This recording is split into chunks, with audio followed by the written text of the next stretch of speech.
भारत के साथ सीमा विवाद करने वाला चीन भारत के पीएम नरेंद्र मोदी से बातचीत करने के लिए पगला सा गया। इस बात को आप ऐसे समझ सकते हैं कि अभी हाल ही में चीन के विदेश मंत्री वांग यी ने भारत का दौरा किया और इस दौरान उनकी मुलाकात भारतीय एनएसए अजीत डोभाल और विदेश मंत्री एस जयशंकर से हुई। लेकिन चीन के विदेश मंत्री गिड़गिड़ा रहे थे, कह रहे थे कि एक बार मुलाकात करा दो पीएम नरेंद्र मोदी से, लेकिन भारत की ओर से सीधा सीधा इनकार कर दिया गया। लेकिन सवाल खड़ा हो रहा है कि क्यों मिलना चाहते थे चीनी विदेश मंत्री पीएम नरेंद्र मोदी से, और भारत ने जिस तरीके से चीन को जवाब दिया उससे क्या यह साफ हो रहा है कि अब चीन को समझ में आ गया है कि भारत सुपर पावर बन चुका है। और क्या गलवान की घटना के लिए चीनी विदेश मंत्री पीएम नरेंद्र मोदी से माफी मांगना चाहते थे? इन तमाम सवालों के जवाब हम आपको इस वीडियो में देंगे। नमस्कार, जय हिंद, भारत तक देख रहे हैं आप, मैं हूं आयुष।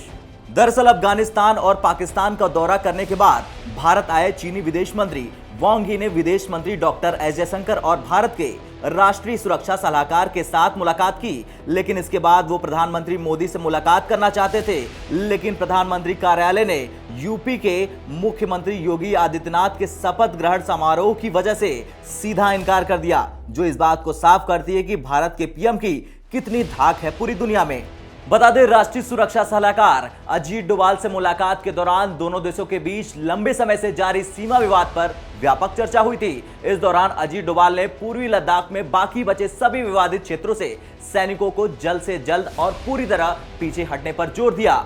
चीन के विदेश मंत्रालय के मुताबिक चीनी विदेश मंत्री वांग यी ने राष्ट्रीय सुरक्षा सलाहकार अजीत डोभाल से कहा था, दोनों देशों को दीर्घकालिक दृष्टिकोण अपनाना चाहिए और सीमा मुद्दों को इससे अलग रखना चाहिए। उन्होंने कहा कि दोनों देशों को एक दूसरे के विकास को सकारात्मक तरीके से देखना चाहिए। चीन एक ध्रुवीय एशिया नहीं चाहता, वह क्षेत्र में भारत की पारंपरिक भूमिका का सम्मान करता है। दक्षिण एशिया में +1 परियोजनाओं के लिए रास्ता खुला है। तो वहीं चीन के विदेश मंत्री वांग यी के साथ मुलाकात के बाद भारत के विदेश मंत्री एस जयशंकर ने कहा कि दोनों देशों के रिश्ते सामान्य नहीं हैं। जब तक सीमा पर स्थिति सामान्य नहीं हो जाती तब तक रिश्ते सामान्य नहीं हो सकते। जयशंकर ने अपने बयान में अन्य मुद्दों का जिक्र करते हुए कहा था, यथास्थिति को बदलने की एक तरफा कोशिश नहीं होनी चाहिए।